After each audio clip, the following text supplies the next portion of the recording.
From the TCU School of Journalism, this is The Edge. Welcome to The Edge. I'm Kendell Long. And I'm Margaux Brink. Dallas is home to many Cowboys fans. This week, students at the Schieffer High School's journalism camp had the pleasure of meeting Cowboys beat reporter Clarence Hill. Clarence Hill, longtime Dallas Cowboys reporter, stopped by the Schieffer Summer Journalism Camp at TCU. 23 high school students from across the country listened as Hill offered insight into a career in sports journalism. Hill said that he didn't always want to be a journalist. And again, I didn't initially go to college to be a sports writer or journalist. I went to be an accounting major, but I kind of fell into a career that's become a labor of love. Hill warned the students of the fine line between business relationships and friendships in sports journalism. There's a line you do not cross, so as being a sports writer, because you have to write news about them. When things happen, you have to be able to cover that objectively. You have to be able to discern the difference between a business relationship and a friendship, and sometimes those lines get blurred. Hill also explained that journalism is no longer just writing. It involves various types of technology and media. We do podcasts, and I'm sure some of you guys are doing something. We're all into Twitter and Facebook and certain Facebook reporting. Hill also offered a prediction about this year's Cowboys team. Playoffs. You talking playoffs? Cowboys have had, they're not going to make the playoffs. After 17 years at the Star-Telegram, Hill says the main thing that keeps him going is passion. And so you have to have a passion for this business if you want to stay in it. For The Edge, I'm Kendell Long reporting. Prior to becoming a Cowboys reporter, Hill was a high school sports reporter for the Star-Telegram. And students have the opportunity to hear advice from the executive editor of the Fort Worth Star-Telegram on Wednesday. James Muncie is in the newsroom with more. I'm here today to give you more insight into the Fort Worth Star-Telegram's executive editor, Jim Witt, who shared his experiences and thoughts on journalism.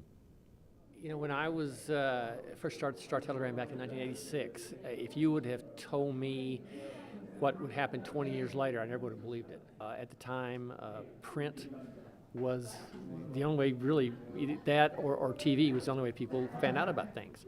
And, we always wanted to be able to compete with radio and TV in terms of getting something out immediately, because in print, we would know a story and it'd take us 12 hours to get the paper printed and then delivered. Well, we said if we could only had some way that we could instantly tell people about things. Well, now we do. Now with the internet, we can have a story and it can be up there in 5 minutes and people are reading it.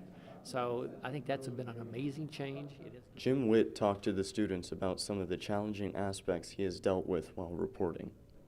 Often you have to go talk to the families of somebody who's just been murdered, or a family member, or they've been in a car wreck or something like that. There's been a couple of times where I was the one who told them that their son had died or whatnot. And he offered advice to future journalists.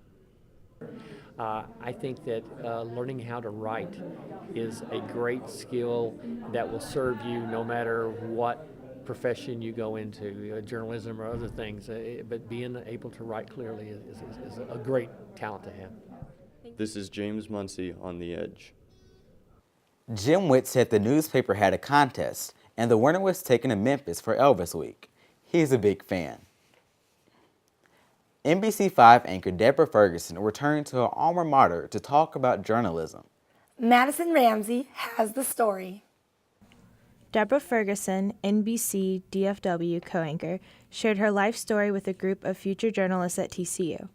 23 Schieffer summer journalism campers met Ferguson and asked questions about her experiences in broadcast journalism. Ferguson spoke to students about the passion it takes to succeed as a reporter.